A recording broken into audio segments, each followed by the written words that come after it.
اللهم اجعل في قلبي نورا۔ صوفیہ۔ رات کے وقت وزیر اعظم کے دسترخوان پر اس کے چند منظور نظر عمرہ موجود تھے۔ قاسم کی عدم موجودگی میں وزیر اعظم نے طاہر سے معذرت کرتے ہوئے کہا، قاسم اپنے کسی دوست کے ہاں گیا ہوا ہے، وہ اپنے طرز عمل پر بہت نادم ہے۔ مجھے توقع ہے کہ کل یا پرسوں وہ خود تمہارے پاس آئے گا، اور میں امید کرتا ہوں کہ تم دونوں ایک دوسرے کے لیے بہترین دوست ثابت ہوگے۔ طاہر نے کہا، وہ مجھے اپنی دوستی کے قابل پائے گا۔ کھانے کے دوران میں باقی مہمانوں سے ادھر ادھر کی باتیں کرنے کے بعد وزیر اعظم نے طاہر سے سوال کیا، کیا تمہیں سپہ سالار نے فوج میں کسی اعلیٰ عہدے کی پیشکش نہیں کی؟ میں نے سنا ہے کہ ولی عہد اور شہزادہ مستنصر نے تمہاری سفارش کی ہے۔ طاہر نے جواب دیا، سپہ سالار نے اس بارے میں مجھ سے کوئی بات نہیں کی، اور نہ مجھے ولی عہد اور شہزادہ مستنصر کی سفارش کا علم ہے۔ وزیر اعظم نے غور سے طاہر کی طرف دیکھا اور کہا، اگر تم فوج میں جانا چاہو تو میں خود سپہ سالار سے کہہ سکتا ہوں، لیکن فوج کے اعلیٰ عہدوں پر ترک فائز ہیں اور ان کے بعد ایرانیوں کا اقتدار ہے، اس لیے ایک عرب افسر کے لیے ترقی کی کوئی گنجائش نہیں۔ طاہر نے کہا، مجھے کسی عہدے کا لالچ نہیں، میں صرف مسلمانوں کی خدمت کے لیے کسی موقع کا متلاشی ہوں۔ وزیر اعظم نے کہا، ایک معمولی عہدیدار کے لیے عام طور پر اپنے افسروں کو خوش رکھنے کا مسئلہ اس قدر اہم ہو جاتا ہے کہ وہ کوئی خدمت کر ہی نہیں سکتا۔ میں یہ چاہتا ہوں کہ تمہاری صلاحیتوں سے پورا فائدہ اٹھایا جائے۔ تم اس نازک دور میں سلطنت عباسیہ کی نہایت شاندار خدمات سر انجام دے سکتے ہو۔ طاہر نے محسوس کیا کہ وزیر اعظم قاسم کا باپ ہونے کے باوجود ایک قابل قدر انسان ہے، اور اس کے متعلق بغداد کے لوگوں نے جو رائے قائم کی تھی وہ رقابت اور حسد کی پیداوار تھی۔ اس نے کہا، مجھے آپ سلطنت بغداد کے لیے بڑی سے بڑی قربانی کے لیے آمادہ پائیں گے۔ وزیر اعظم نے کہا، موجودہ وقت میں بغداد کے خارجی معاملات بہت الجھے ہوئے ہیں، اور ہمیں دفتر خارجہ کے لیے نہایت ہوش مند، ذہین اور قابل اعتماد آدمیوں کی ضرورت ہے۔ طاہر کو اچانک اپنی منزل کا زینہ دکھائی دیا۔ اس نے کہا، اپنی ذہانت اور ہوش مندی کے متعلق مجھے کوئی دعویٰ نہیں، لیکن آپ مجھے قابل اعتماد ضرور پائیں گے۔ وزیر اعظم نے کہا، میں کل وزیر خارجہ سے بات کروں گا۔ ممکن ہے کہ چند دن تک ایک نہایت اہم مہم تمہارے سپرد کر دی جائے۔ شاید قاسم بھی تمہارا رفیق کار ہو۔ تم خوارزم کے سفیر سے رابطہ پیدا کرنے کی کوشش کرو، اور اگر ہو سکے تو اسے یقین دلاؤ کہ تم ان لوگوں میں سے ہو جو خوارزم پر تاتاریوں کا حملہ برداشت نہیں کریں گے۔ طاہر نے کہا، کیا اسے یقین دلانے کی بھی ضرورت ہوگی؟ عالم اسلام کا ایک حبل ترین فرد بھی خوارزم پر تاتاریوں کا حملہ برداشت نہیں کرے گا، لیکن کیا آپ کا یہ خیال ہے کہ چنگیز خان ضرور ترکستان پر حملہ کرے گا؟ وزیر اعظم نے کچھ سوچ کر جواب دیا، جب تک چنگیز خان کو بغداد کی غیر جانبداری کا یقین نہ ہوگا وہ جرأت نہیں کرے گا، اور ممکن ہے کہ اگر اس کی افواج نے ترکستان کی طرف پیش قدمی شروع کر دی تو ہمیں یہ بتانا پڑے کہ ہم اپنے اختلافات کے باوجود ایک اسلامی سلطنت پر تاتاریوں کی الغار برداشت نہیں کریں گے۔ تازہ اطلاعات یہ ہیں کہ چنگیز خان کی افواج خوارزم کی شمال مشرق سرحد پر جمع ہو رہی ہیں۔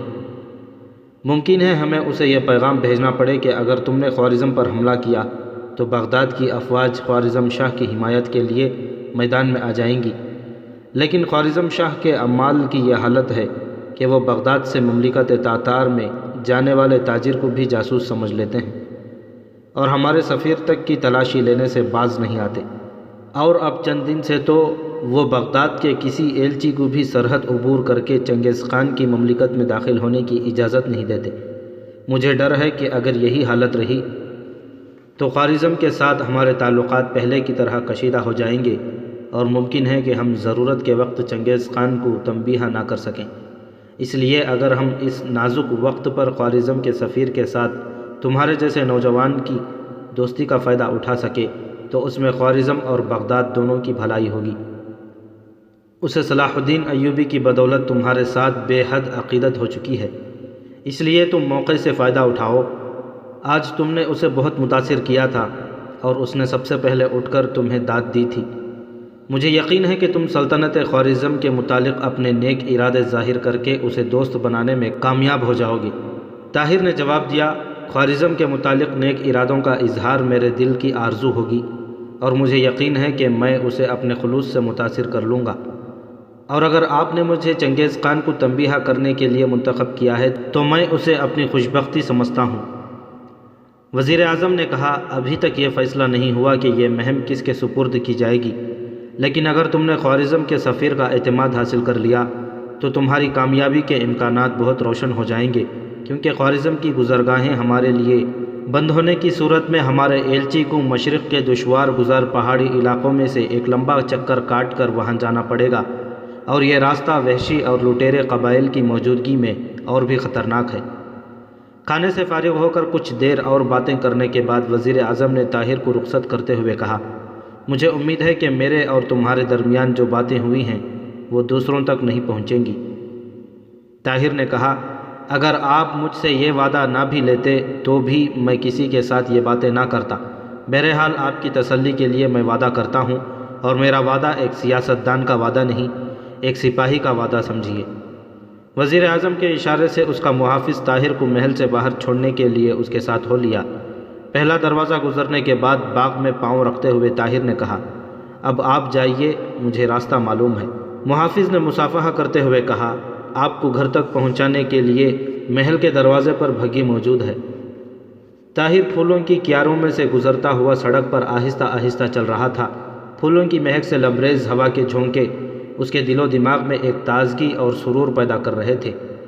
یہ دن اس کی زندگی کا مبارک ترین دن تھا۔ وہ صبح سے اب تک اپنے کئی سپنوں کی تعبیر دیکھ چکا تھا۔ تیغ زنی کے مقابلے میں اس کی کامیابی نے اس کے لیے منزل مقصود کی کئی راہیں کھول دی تھیں۔ ولی عہد کا بہترین گھوڑا اور اس کی تلوار اس کے پاس پہنچ چکی تھی۔ شہزادہ مستنصر کو اس نے اپنا گرویدہ بنا لیا تھا۔ بغداد کے امراء اس کے معترف ہو چکے تھے، تاہم اسے یہ خدشہ تھا کہ اس نے وزیر اعظم کو ناراض کر لیا ہے۔ اس کے متعلق وہ یہ سن چکا تھا کہ وہ نہایت منتقم المزاج آدمی ہے، اور اس کی ایک تدبیر اس کے تمام ارادوں پر پانی پھیر سکتی ہے۔ لیکن دسترخوان پر وزیر اعظم کی خندہ پیشانی اور حسن سلوک نے ان خیالات کی تردید کر دی تھی، اور اس کی باتوں نے یہ ثابت کر دیا تھا کہ وہ اس کا سب سے بڑا دوست اور خیر خواہ ہے۔ بغداد کا یہ جہان دیدہ سیاستدان، جس کی وہ اب تک ہزاروں برائیاں سن چکا تھا، اب اسے انسانیت کے بہترین اوصاف کا پیکر مجسم نظر آتا تھا۔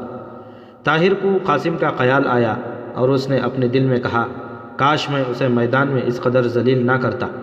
وزیر اعظم وسیع النظری کے باوجود اس کا باپ ہے، اور اسے یقیناً اس بات کا دکھ ہوگا۔ دسترخوان پر قاسم کا موجود نہ ہونا اس بات کی دلیل تھی کہ وہ اپنے دل میں ابھی تک پیچ و تاب کھا رہا ہے۔ طاہر کو وزیر اعظم کے یہ الفاظ یاد آئے کہ قاسم کل یا پرسوں تک تمہارے پاس آئے گا۔ طاہر نے پہلی دفعہ قاسم کے لیے اپنے دل میں برادرانہ شفقت محسوس کی۔ اس نے سوچا کہ وہ شاید اپنے باپ کے مجبور کرنے پر اس کے پاس آئے، تاہم اس کے دل میں ایک تکلیف دہ احساس ضرور ہوگا۔ بہتر یہ ہے کہ میں خود پہل کروں، خود اس کے پاس جاؤں اور یہ کہوں، قاسم میں تمہارا دوست ہوں۔ بغداد کی بھلائی کے لیے، دولت عباسیہ کی بھلائی کے لیے ہمیں ایک دوسرے کا دوست بننا چاہیے۔ کاش میں ابھی گھر جانے سے پہلے قاسم سے مل سکتا، لیکن اتنی جلدی نہیں، مجھے قاسم کا غصہ ٹھنڈا ہو جانے کا انتظار کرنا چاہیے۔ کل میں عبدالعزیز کے ساتھ شکار پر جانے سے پہلے اسے ضرور ملوں گا، اور لوکس اس کا استاد ہے۔ اس شہر میں اجنبی بھی، میں اس کی دلجوئی بھی کروں گا۔ اچانک طاہر نے اپنے ہاتھ پر کسی کی گرفت محسوس کی، اور اسے پیچھے سے کوئی یہ کہتا ہوا سنائی دیا، ٹھہریے۔ طاہر نے چونک کر تلوار کے قبضے پر ہاتھ رکھتے ہوئے پیچھے مڑا۔ اس کے سامنے ایک خواجہ سرا کھڑا تھا۔ خواجہ سرا نے اپنے منہ پر انگلی رکھتے ہوئے اسے خاموش رہنے کی ہدایت دی اور کہا، میرے ساتھ آئیے۔ طاہر ایک لمحے کے لیے دزبزب کے عالم میں کھڑا رہا۔ خواجہ سرا نے کہا، ڈریے نہیں، میرا پیغام سلامتی کا پیغام ہے۔ سڑک کے دونوں جانب بہنے والی نہروں پر تھوڑے تھوڑے فاصلے پر سنگ مرمر کی سیلیں پلوں کا کام دے رہی تھیں۔ خواجہ سرا جلدی سے نہر عبور کر کے پھلوں کی کیاری میں کھڑا ہو گیا، اور طاہر ایک لمحہ سوچنے کے بعد اس کے پیچھے ہو لیا۔ کسی غیر متوقع خطرے کا مقابلہ کرنے کے لیے اس کا دایاں ہاتھ تلوار کے قبضے پر تھا۔ پھولوں کی کیاری میں سے گزرنے کے بعد وہ خواجہ سرا کے پیچھے گھنے درختوں کے ایک جھنڈ میں داخل ہوا۔ یہاں ٹھہریے، یہ کہہ کر خواجہ سرا ایک درخت کے پیچھے غائب ہو گیا۔ خواجہ سرا کے غائب ہو جانے کے بعد طاہر نے اچانک یہ محسوس کیا کہ اس نے اپنی راہ سے بھٹکنے میں غلطی کی ہے۔ اس نے احتیاطاً تلوار نیام سے نکالی اور درختوں کے درمیان ذرا کھلی جگہ چھوڑ کر ایک درخت کے پیچھے چھپ کر کھڑا ہو گیا۔ تھوڑی دیر بعد درختوں کے پتوں میں ہلکی ہلکی سرسراہٹ پیدا ہوئی اور ایک نوجوان لڑکی درختوں کی تاریک سائے سے نمودار ہو کر اس جگہ آ کھڑی ہوئی جہاں کچھ دیر پہلے طاہر کھڑا تھا۔ چاند کی روشنی پتوں میں سے چھن چھن کر اس کے چہرے پر پڑ رہی تھی۔ وہ خوبصورت تھی۔ طاہر نے چاند کی کرنوں کو کسی پھول کی سفید پنکھڑیوں میں اس قدر تازگی اور دل فریبی پیدا کرتے ہوئے نہ دیکھا تھا۔ لیکن وہ کون تھی؟ طاہر ایک لمحے کے لیے تصور حیرت بن کر اس حسین، سادہ اور معصوم چہرے کی طرف دیکھتا رہا۔ نوجوان لڑکی پریشان سی ہو کر ادھر ادھر جھانک رہی تھی۔ بالآخر اس نے ہچکچاتے ہوئے آہستہ سے کہا، آپ کہاں ہیں؟ طاہر تلوار نیام میں ڈالتے ہوئے درخت کی آڑ سے باہر نکلا۔ لڑکی نے جلدی سے چہرے پر نقاب ڈال لی اور ایک ثانیہ توقف کے بعد کہا، آپ میرے متعلق کسی غلط فہمی میں مبتلا نہ ہوں، میں آپ کی بھلائی کے لیے آپ سے کچھ کہنا ضروری سمجھتی ہوں۔ طاہر لڑکی کے الفاظ کے معنی سے زیادہ اس کے ترنم سے متاثر ہو رہا تھا۔ لڑکی نے پھر تھوڑی دیر رک کر کہا، آپ بغداد میں ایک اجنبی ہیں، ہو سکتا ہے کہ یہاں آپ کے مخلص دوست بھی ہوں، لیکن آپ دوست نما دشمنوں کی تعداد ہمیشہ زیادہ پائیں گے، اور ممکن ہے کہ جس شخص سے آپ پھولوں کی توقع رکھتے ہوں اس کے ہاتھ میں آپ کے لیے ایک زہر آلود نشتر ہو۔ قاسم سے باخبر رہیے، آپ کے متعلق اس کے ارادے خطرناک ہیں۔ طاہر نے جواب دیا، کل میں نے اس کے ساتھ کچھ زیادتی کی تھی، وہ یقیناً مجھ سے خفا ہوگا، لیکن مجھے یقین ہے کہ میں اپنے متعلق اس کا دل صاف کر لوں گا۔ آپ اطمینان رکھیں، مجھے قاسم سے کوئی خطرہ نہیں۔ لڑکی نے کہا، بغداد میں آپ جیسے خوش فہم آدمی کے لیے کوئی جگہ نہیں۔ آپ اپنے لیے کوئی ایسا گوشہ تلاش کیجیے جہاں حسد، بغض اور اناد کو دل فریب مسکراہٹوں میں نہیں چھپایا جاتا، جہاں دل اور زبان کے درمیان ریا کے پردے نہیں۔ قاسم کو میں آپ سے زیادہ جانتی ہوں، آپ کے لیے اس کی دوستی شاید کھلی دشمنی سے زیادہ خطرناک ثابت ہوگی۔ طاہر نے کچھ سوچ کر جواب دیا، نیک دل خاتون، اس محل میں رہنے والوں کو میری بجائے قاسم سے زیادہ دلچسپی ہونی چاہیے۔ میں پوچھ سکتا ہوں کہ آپ کون ہیں؟ لڑکی نے جواب دیا، آپ کو یہ جاننے کی کوشش نہیں کرنی چاہیے۔ میں قاسم سے یقیناً قریب تر ہوں، لیکن مجھے اس کا آپ کے ساتھ الجھنا پسند نہیں۔ میں اس کی وجہ پوچھ سکتا ہوں؟ اس کی وجہ؟ لڑکی نے پریشان ہو کر جواب دیا، اس کی وجہ مجھے معلوم نہیں، لیکن آپ مجھ پر اعتبار کیجئے، آپ کی جان خطرے میں ہے۔ آپ اپنے لیے بغداد کا کوئی گوشہ محفوظ نہ سمجھیے۔ آپ میرے متعلق اس قدر پریشان نہ ہوں، میرے بازو میری حفاظت کر سکتے ہیں، اور اس کے علاوہ میں موت سے کبھی نہیں ڈرا۔ لڑکی نے مغموم لہجے میں کہا، شاید میرے یہاں آنے کی وجہ یہی تھی کہ آپ موت سے نہیں ڈرتے اور میں آپ کو ڈرانا بھی نہیں چاہتی، لیکن آپ کو اپنے بازوؤں پر اس قدر بھروسہ نہیں کرنا چاہیے۔ بہادر کی تلوار پیچھے سے حملہ کرنے والے کا خنجر نہیں روک سکتی۔ طاہر نے کہا، میں قاسم کو اس قدر بزدل نہیں سمجھتا۔ لڑکی نے کہا، قاسم بزدل نہیں، لیکن انتقام کے جوش میں وہ سب کچھ کر سکتا ہے۔ میں اس کا جوش ٹھنڈا کرنے کی کوشش کروں گا۔ میں آپ کی کامیابی کے لیے دعا کروں گی۔ میں آپ کی نصیحت پر عمل کروں گا، لیکن اتنا جاننا چاہتا ہوں کہ آپ کون ہیں؟ اس سوال کا جواب میں دے چکی ہوں۔ آپ مجھے ایک ایسی مسلمان لڑکی سمجھیے جس کے دل میں اپنی قوم کے بہادر فرزندوں کے لیے عزت ہے۔ آپ کے متعلق میں اتنا جانتی ہوں کہ آپ ایک بہادر باپ کے بیٹے ہیں۔ اس سے زیادہ میں کچھ نہیں جانتی، نہ جاننا چاہتی ہوں۔ آپ بھی میرے متعلق زیادہ جاننے کی کوشش نہ کریں۔ زندگی میں ہمارے راستے ایک دوسرے سے مختلف ہیں۔ میں نے محسوس کیا تھا کہ آپ کی کشتی بھنور کے قریب آ چکی ہے۔ میں نے آپ کی آنکھیں کھولنا ضروری سمجھا۔ میں اپنا فرض پورا کر چکی ہوں۔ میں جاتی ہوں، آپ ذرا ٹھہریے۔ میں خواجہ سرا کو بھیجتی ہوں، وہ آپ کو راستے پر چھوڑ آئے گا۔ لڑکی طاہر کو ششد و حیران چھوڑ کر درختوں میں غائب ہو گئی۔ تھوڑی دیر بعد خواجہ سرا نمودار ہوا اور طاہر کو اپنے پیچھے آنے کا اشارہ کر کے آگے آگے چل دیا۔ پھولوں کی کیاری کے قریب پہنچ کر خواجہ سرا نے کہا، اب آگے آپ راستہ جانتے ہیں، مجھے اجازت دیجیے۔ طاہر کے دل میں خواجہ سرا سے اس لڑکی کے متعلق کچھ پوچھنے کی خواہش پیدا ہوئی، لیکن زبان نے دل کی تائید نہ کی۔ طاہر مختلف خیالات کی کشمکش میں محل سے باہر نکلا۔ دروازے کے سامنے بھگی کھڑی تھی۔ کوچوان نے اسے جھک کر سلام کیا اور وہ کچھ کہے بغیر بھگی پر سوار ہو گیا۔ وہ کون تھی؟ طاہر اپنے دل سے بار بار اس سوال کا جواب پوچھ رہا تھا۔ کل اس نے استبل کے سامنے 2 لڑکیوں کو دیکھا تھا اور وہ غالباً ان میں سے ایک تھی، لیکن اس نے اس کے متعلق اس قدر پریشانی کا اظہار کیوں کیا؟ وہ قاسم سے اس قدر بدظن کیوں تھی؟ اچانک طاہر کے دماغ میں ایک خیال آیا اور اس کی پریشانی دور ہونے لگی۔ وہ لڑکی اسے یہ سمجھانا چاہتی تھی کہ بغداد میں رہنا اس کے لیے خطرناک ہے، اور اپنے اس دعوے کے ثبوت میں اس نے بغداد کے لوگوں کی نہایت گھناؤنی تصویر پیش کی تھی۔ کیا یہ قاسم کی شرارت نہیں؟ اور یہ شرارت اس لیے تو نہیں کی گئی کہ وہ مرعوب ہو کر بغداد سے چلا جائے۔ آخر وزیر اعظم کے محل میں رہنے والی ایک لڑکی کو، جو یقیناً قاسم کی کوئی رشتہ دار یا خادمہ ہوگی، اس کے ساتھ اس قدر ہمدردی کیوں ہونے لگی؟ لیکن وہ خادمہ نہیں تھی، وہ ایک شہزادی نظر آتی تھی۔ طاہر کی آنکھوں میں اس کی حسین و جمیل تصویر پھرنے لگی۔ وہ یقیناً وزیر اعظم کے خاندان سے تعلق رکھتی تھی۔ اس کے الفاظ میں خلوص تھا، اس کے چہرے پر سادگی تھی۔ وہ تصنع اور فریب سے ناواقف معلوم ہوتی تھی۔ ہو سکتا ہے اسے قاسم سے کوئی رنجش ہو، لیکن وہ بہرحال ایک اجنبی تھا، اور اونچے طبقے کے لوگ گھر کے معاملات میں ایک اجنبی کے سامنے ظاہر نہیں کرتے۔ پھر اسے یہ کیوں کر معلوم ہوا کہ وہ ایک بہادر باپ کا بیٹا ہے؟ اس نے وہ تمام معلومات کسی مرد سے حاصل کی ہوں گی، اور وہ مرد قاسم کے سوا اور کون ہو سکتا ہے؟ قاسم کسی پردے کی آڑ میں کھڑا ہو کر وزیر اعظم سے اس کی باتیں سن رہا ہوگا، اور وزیر اعظم کو اس کی طرف بہت زیادہ مائل دیکھ کر اپنے حریف کو راستے سے ہٹانے کے لیے اس نے یہ سازش کی ہوگی۔ اس لڑکی کو یقیناً اس نے سکھا پڑھا کر اسے بیوقوف بنانے کے لیے بھیجا ہوگا، اور اب وہ لڑکی قاسم سے جا کر یہ کہے گی کہ میں نے اسے بہت ڈرایا، وہ تمہارے پاس آ کر معذرت کرے گا اور تمہارے سامنے 2 زانو ہو کر دوستی کے لیے ہاتھ پھیلائے گا۔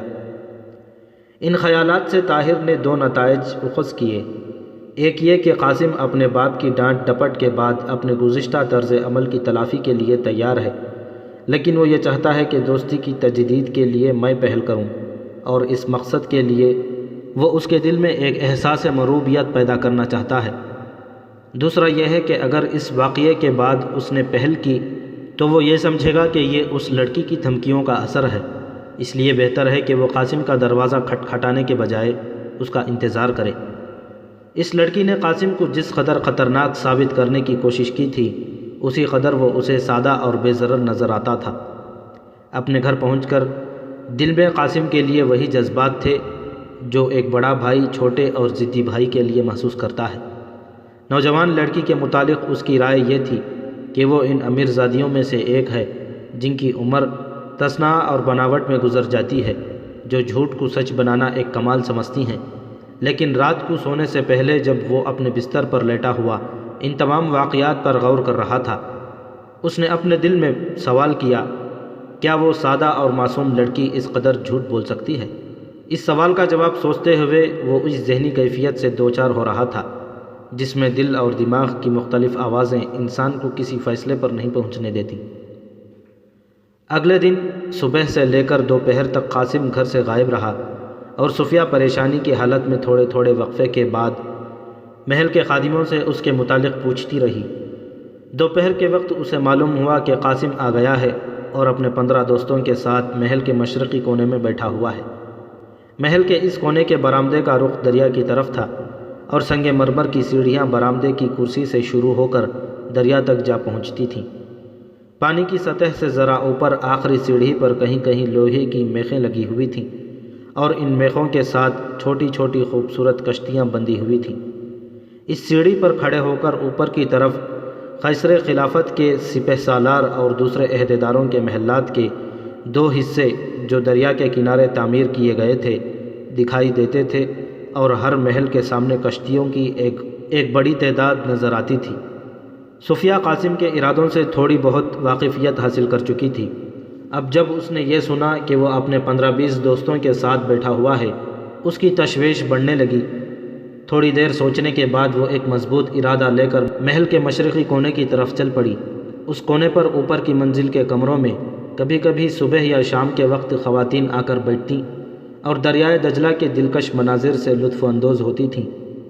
تیسری منزل پر ایک وسیع بارہ دری تھی، دوسری اور تیسری منزل سے دریا کی طرف اترنے کے لیے پیچ در پیچ سیڑھیاں بنائی گئی تھیں اور ان کا دروازہ دریا کی طرف کھلنے والے برآمدے کے کونے میں تھا۔ صوفیہ تیسری منزل کی گیلری میں سے گزرتی ہوئی بارہ دری میں پہنچی اور وہاں سے اس نے تنگ سیڑھیوں سے نیچے اترنا شروع کر دیا۔ نچلے کمرے کی چھت سے ذرا نیچے اس سیڑھی کا دروازہ ایک گیلری میں کھلتا تھا۔ اس گیلری کا رخ مائیں باغ کی طرف تھا اور قاسم کبھی کبھی خوشگوار موسم میں اس گیلری میں بیٹھ کر اپنے کسی دوست کے ساتھ شطرنج کھیلتا تھا۔ نیچے اور اوپر سے ان سیڑھیوں کے سوا اس گیلری میں آمد و رفت کا کوئی راستہ نہ تھا۔ وہ کمرہ جس میں قاسم بیٹھا تھا اس کے دریچے اس گیلری میں کھلتے تھے۔ صوفیہ ایک دریچے کے قریب بیٹھ گئی اور پردے کو تھوڑا سا ایک طرف سرکا کر نیچے جھانکنے لگی۔ قاسم 15-20 ایسے نوجوانوں کے درمیان بیٹھا ہوا تھا جس کے متعلق بغداد کے شریف آدمیوں میں سے کسی کی رائے اچھی نہ تھی۔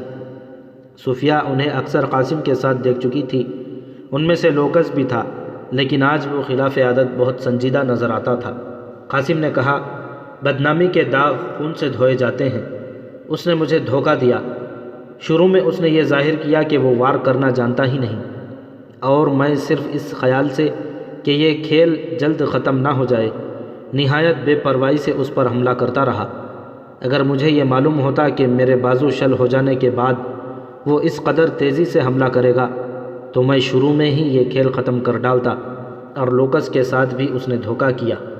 لوکس پر اس نے خلاف توقع دھاوا بول دیا۔ خیر، اب دیکھا جائے گا۔ لوکس نے کہا، کم از کم میں اپنے متعلق یہ نہیں کہوں گا کہ اس نے میرے ساتھ دھوکہ کیا ہے۔ اس کی فتح برتری کا نتیجہ تھی۔ مجھے اگر کسی بات کا افسوس ہے تو وہ یہ کہ ہم نے بہادروں کی طرح ہار مان کر اس کی طرف دوستی کا ہاتھ نہیں بڑھایا۔ لوکس کی زبان سے یہ بات سب کے لیے غیر متوقع تھی اور وہ حیرانی سے اس کی طرف دیکھنے لگے۔ کمرے میں ایک اور شخص داخل ہوا اور سب کی نگاہیں لوکس سے ہٹ کر اس کی طرف مبذول ہو گئیں۔ قاسم نے پوچھا، کیوں، کیا خبر لائے؟ نووارید نے جواب دیا، انہوں نے دریا کے اسی کنارے پر نیچے کی طرف یہاں سے 5 کوس دور خیمہ لگایا ہے۔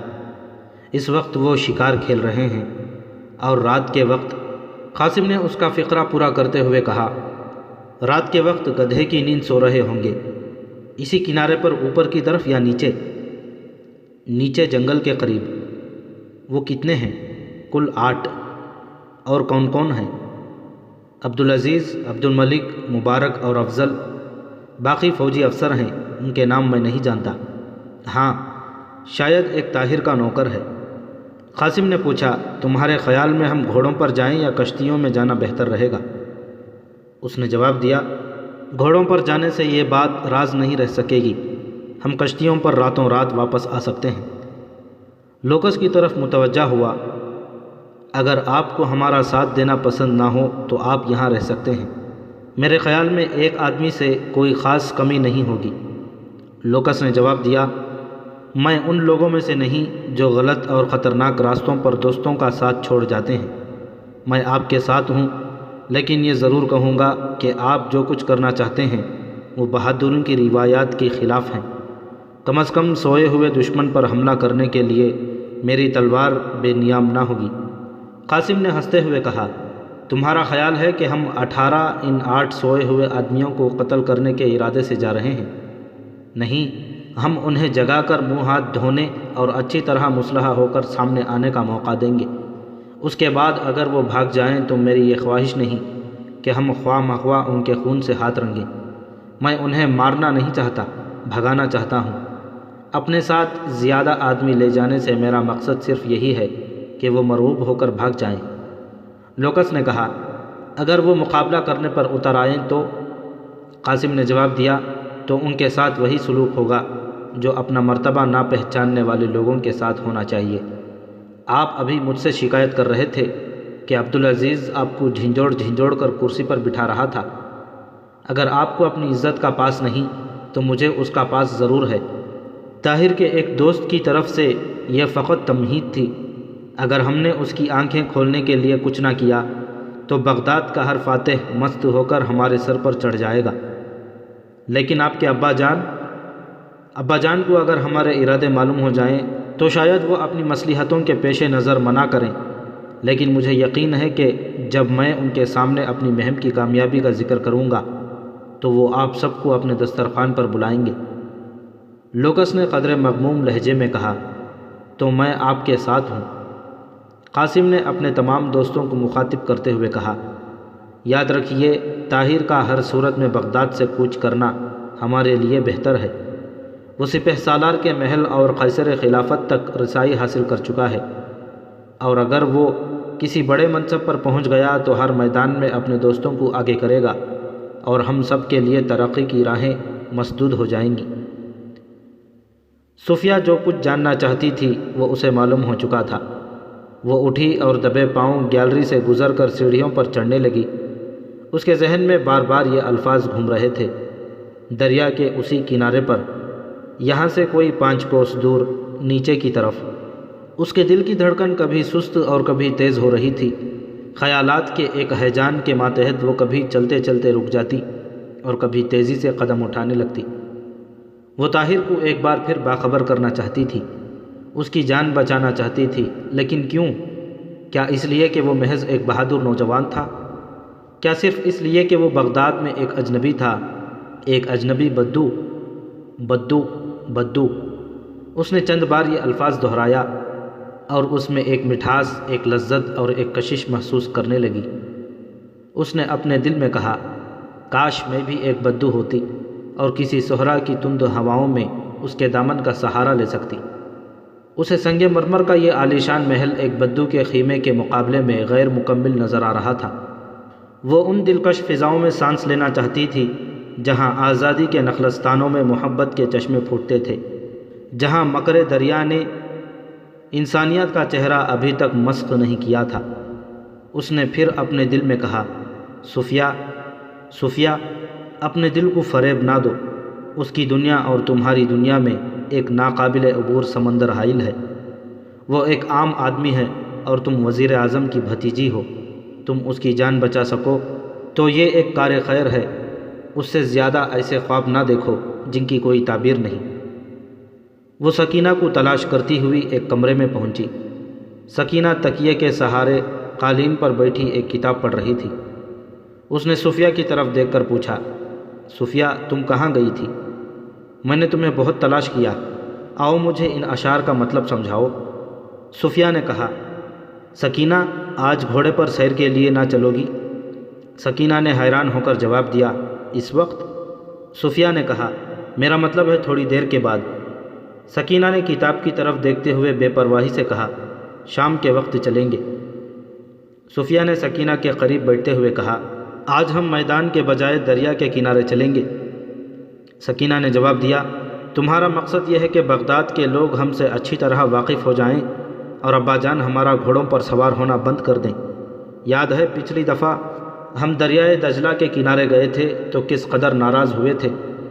صفیہ نے کہا، نقاب میں ہمیں کون پہچانے گا، لیکن ہمارے گھوڑے تو پہچانے جا سکیں گے۔ یہ سن کر صفیہ سوچ میں پڑ گئی اور اس نے اس موضوع پر زیادہ بحث کرنا مناسب نہ سمجھا۔ شام ہونے تک سکینہ نے اس سے چند بار پوچھا، صفیہ، تم بہت مغموم ہو، آخر بتاؤ تو صحیح تمہیں کس بات کی پریشانی ہے؟ اور اس نے ہر بار یہی جواب دیا، سکینہ، آج میرا جسم ٹوٹ رہا ہے، گھوڑے پر ایک لمبی دوڑ لگانے کے بعد میری طبیعت ٹھیک ہو جائے گی۔ صفیہ کے اصرار پر سکینہ معمول سے کچھ دیر بعد پہلے سیر کو جانے کے لیے تیار ہو گئی۔ جب وہ گھوڑوں پر سوار ہو کر محل سے باہر نکلی تو صفیہ نے اپنے گھوڑے کی بھاگ کھینچتے اور چند بار ایڑ لگانے کے بعد اسے شوق کرتے ہوئے کہا، آؤ سکینہ، دریا کے کنارے ایک دوڑ لگائیں، ہم جلد واپس آ جائیں گے۔ اس کنارے پر شہر کے لوگوں کی آمد و رفت ویسے ہی کم ہے، اور اگر بالفرض کوئی ہمارے گھوڑوں سے ہمیں پہچان بھی لے تو اسے شکایت لے آنے کی جرت نہیں ہوگی، اور پھر اس میں برائی ہی کیا ہے؟ آخر ہماری وہ مائیں اور بہنیں بھی تو ہیں جو مردیں کی دوش بدوش میدان جنگ میں جایا کرتی تھیں۔ سکینہ نے کہا، لیکن دریا کے کنارے کون سا میدان جنگ ہے؟ صفیہ نے لاجواب سی ہو کر کہا، میں سمجھی تم ڈرتی ہو، لیکن میں تمہیں یقین دلاتی ہوں کہ میرا خنجر تمہاری حفاظت کرے گا۔ سکینہ نے کہا، میں کسی سے کیوں ڈرنے لگی؟ کیا میرے پاس خنجر نہیں؟ چلو۔ سکینہ کا ارادہ بدل جانے کے خوف سے صفیہ نے جلدی سے گھوڑا دریا کی طرف موڑ دیا اور آن کی آن میں یہ دونوں شہر کے آبادی سے نکل گئی۔ تھوڑی دور آگے جا کر سکینہ نے شور مچانا شروع کر دیا، صفیہ ٹھہرو، آگے جانا خطرناک ہے۔ صفیہ صفیہ، کیا تم حسن بن صباح کے جنت میں پہنچنے کا ارادہ کر چکی ہو؟ صفیہ کی تدبیر کامیاب ہو چکی تھی۔ وہ یہی چاہتی تھی کہ سکینہ تھوڑی دور تک اس کا ساتھ دے۔ اس نے گھوڑا روکے بغیر مڑ کر سکینہ کی طرف دیکھا اور یہ ظاہر کرتے ہوئے کہ وہ گھوڑے کی باگ کھینچ کر اسے روکنے کی کوشش کر رہی ہے، بلند آواز میں کہا، سکینہ، یہ گھوڑا آج ذرا سرکشی دکھا رہا ہے، میں اس کا مزاج درست کرتی ہوں۔ تم اگر آگے جانے سے ڈرتی ہو تو ٹھہرو، میں ابھی آتی ہوں۔ اور سکینہ کہہ رہی تھی، کیسی بے وقوف ہو تم، میں نے تمہیں کہا نہیں تھا کہ اس گھوڑے پر صرف قاسم سوار ہو سکتا ہے، تم اس پر مت چڑھو۔ صفیہ نے مڑ کر جواب دیا، اس کا جوش ابھی ٹھنڈا ہو جائے گا، زیادہ سے زیادہ 2 کوس اور بھاگے گا۔ سکینہ نے کچھ دور اور اس کا ساتھ دیا اور بالآخر گھوڑے کو روک کر انتہائی پریشانی کی حالت میں صفیہ کے صبا رفتار گھوڑے کی طرف دیکھنے لگی۔ گھوڑا گرد کے اڑتے ہوئے بادلوں میں روپوش ہو گیا اور سکینہ دیر تک وہاں کھڑی رہی۔ سورج غروب ہونے میں کافی دیر تھی۔ کنارے کے آس پاس کسانوں اور چرواہوں کی چند بستیاں دیکھ کر سکینہ نے اپنے متعلق کوئی زیادہ خطرہ محسوس نہ کیا۔ چند بار سکینہ کو غصہ آیا اور اس نے چاہا کہ واپس جائے، لیکن جب اسے یہ خیال آیا کہ گھر جا کر کیا بتائے گی تو اس کا ارادہ بدل جاتا۔ اچانک اسے خیال آیا کہ اس کا ایک جگہ کھڑا رہنا درست نہیں۔ اس نے معمولی رفتار سے گھوڑا چھوڑ دیا، کوئی آدھ میل نیچے جا کر اسے موڑ لیا اور پھر کوئی 1 میل آہستہ آہستہ شہر کی طرف چل کر رک گئی۔ مغرب کی طرف شفق کی سرخی چھا رہی تھی، درختوں کے سائے تیزی سے بڑھ رہے تھے، پرندے کھیتوں سے آشیانوں کی طرف پرواز کر رہے تھے۔ سکینہ کی تشویش بڑھ رہی تھی، تاہم وہ اپنے دل کو تسلی دینے کے لیے یہ کہہ رہی تھی، وہ ایسی نادان نہیں، وہ یقیناً بہت دور نہیں گئی ہوگی، وہ مجھے ستانے کے لیے دریا کے کنارے کسی درخت کی آڑ میں چھپ کر کھڑی ہوگی۔ اگر میں چل پڑوں تو وہ گھوڑا دوڑا کر مجھ سے آ ملے گی اور پھر میرے قریب پہنچ کر زور سے قہقہے لگائے گی۔ سکینہ کے دل میں دوسرا خیال آیا، لیکن خدا نخواستہ اگر اسے کوئی حادثہ پیش آ گیا ہو، پھر بھی مجھے چلنا چاہیے۔ میں ابا جان سے کہہ دوں گی کہ اس کا گھوڑا سرکش ہو کر اس طرف نکل آیا تھا۔ بہت دیر سوچنے کے بعد سکینہ نے واپس چلنے کا فیصلہ کیا، تاہم اس امید پر کہ صفیہ آ رہی ہوگی، وہ کبھی کبھی گھوڑے کو روک کر اس کا انتظار کرنے لگی۔ رب ذوالجلال کے دیدار کی تڑپ لیے کچھ لوگ جو ہم سے بہت دور